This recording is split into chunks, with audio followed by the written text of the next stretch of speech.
Raila's AU wins or lose will impact Kenya politics. From analytics, you find that Raila chairmanship will be a blessing for Ruto, as it will rule out the ex-premier as a candidate in 2027. Now, let us now talk in summary.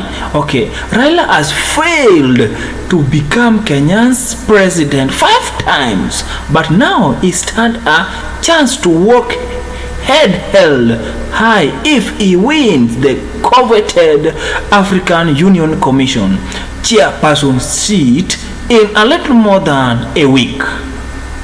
Raila's campaign secretariat, co-chaired by former ambassador to the United States Elkanah Odembo and Foreign Affairs Principal Secretary Korir, as estimated, is bind as the support of at least 28 nations.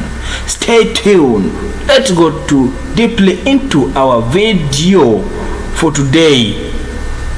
And as we go to discuss more and more, you find that Raila really has failed to become Kenya's president 5 times, but now he stands a chance to walk head held high if he wins the coveted African Union Commission chairperson seat in a little more than 1 week to go. Now, Kenya for the second time as a candidate for the AU chairperson race after then President Uhuru Kenyatta nominated former Cabinet Secretary Amina Mohamed for the job in 2016. Africa's heads of state are scheduled to pick Moussa Faki Mohamad's successor during the 38th ordinary session of the Assembly of the Heads of State and Government. It will be held in Addis Ababa, Ethiopia on February 15th and 16th. Alright. And then you find that Raila will be face Djibouti's Foreign Affairs Minister Mohamed Ali Yusuf and Madagascar's former Foreign Affairs Minister Richard Randimadrato. Putin says now when you go back now, we say that you find that Putin says Raila biggest threat is the Djiboutian candidate, who is believed to have the backing of Muslims and Arabs countries. Raila's campaign secretariat, co-chaired by former ambassador to the United States Elkanah Odembo and Foreign Affairs Principal Secretary Korir, as estimated, is bind as the support of at least 28 nations. Going by the figure, Raila will only need to win over a few more nations to secure first round victory. The chairperson is elected by member states, excluding countries under military rule. Out of 55 African countries, 48 AU states are eligible to vote. Now, a candidate must garner a 2/3 majority of the vote cast, and you find that the new AU chairman will be faced with the enormous task of tackling African high poverty level, unemployment, runaway debt, insecurity, illegitimacy, and poor health services and energy needs, and among others. And a staunch advocate for Pan-Africanism, you find that Raila has outlined an ambition, vision, and for the continent. He has pledged to accelerate African development and enhance the continent's self-reliance, unity, and sustainability. You find that he envoys an African that rises above its historical challenges, realizing its full potential through a new era of progressive leadership. And then political analytic Fred Siasia believe the stake of this election stretch beyond the AU, as the poll also will be defining moment in Kenya's politics. For in quote, I want to say that for ODM, Raila victory will not only be trump for him personally, but also a major win for the party. The hopes of ODM's loyalists high on this election, as Raila's success could ensure the party's continued relevance and influence in the government. Sasia said, I'm talking about a person known by Sasia.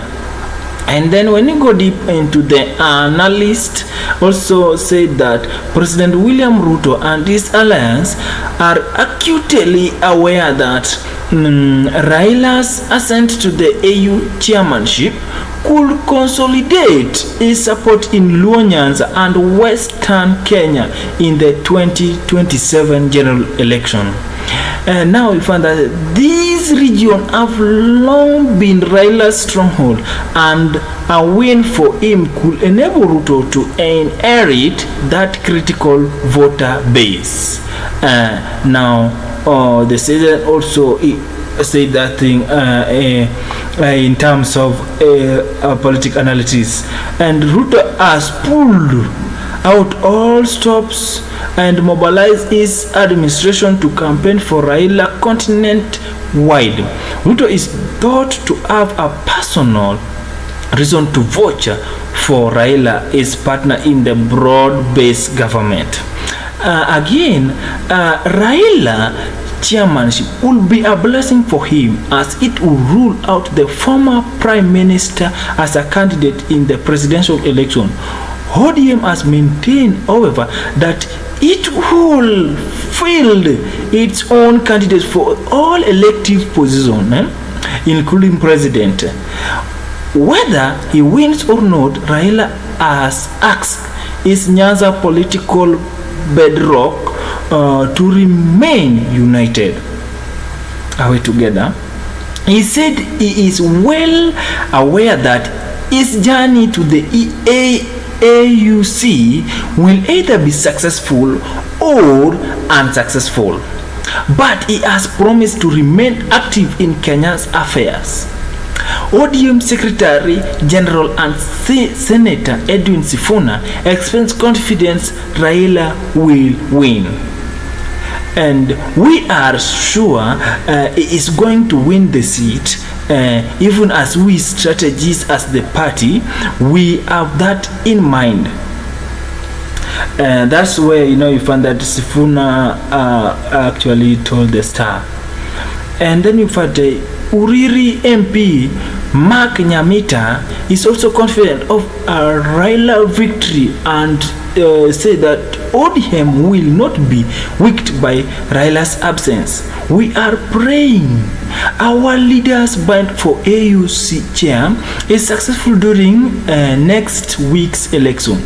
I will be in Addis Ababa to witness this historic occasion, Uriri MP said.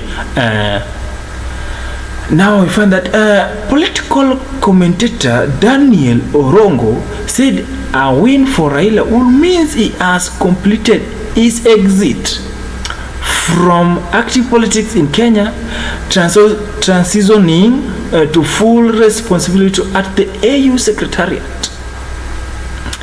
His new position base him from taking an active role in the domestic politics of Kenya. But realistically, Raila could pull string from Addis Ababa when it comes to the party leadership and position of ODM. He added again, and then Orongo Orongo is quick to point out that even before his election and prospective ascent to leadership, cracks have emerged within the party over succession and over which position should be taken regarding supporting the government or not. Raila's win will cement the assurance that indeed William Ruto rigorously supported his AU bind, and of course he might lead further support by endorsing the party decision to full back re-election in 2027. Now Orongo again added something. Then he said that Raila will eliminate a potential rival and handler for Ruto which might arise in his re-election bind. Former Deputy President Rigathi Gachagua said the president is praying hard that Raila emerges victorious in the EU election. And again, speaking during a media interview on January 27, 2025, Gachagua said Ruto planned to inherit Raila's voting bloc, stating President has lost 4 million votes in the Mount Kenya region following the DP's impeachment in October. The region was and is infuriated that one of their own was expelled from government. Gachagua argued, however, that even with Raila's backing, Ruto will still lose the 2027 presidential race. He said region that voted for the Azimio leaders such as Ukambani, Kisii and Western will support another candidate. And speaking during television interview, Balgat MP Nelson Korir said some ODM legislators in parliament are secretary wishing Raila fails in his AU bind.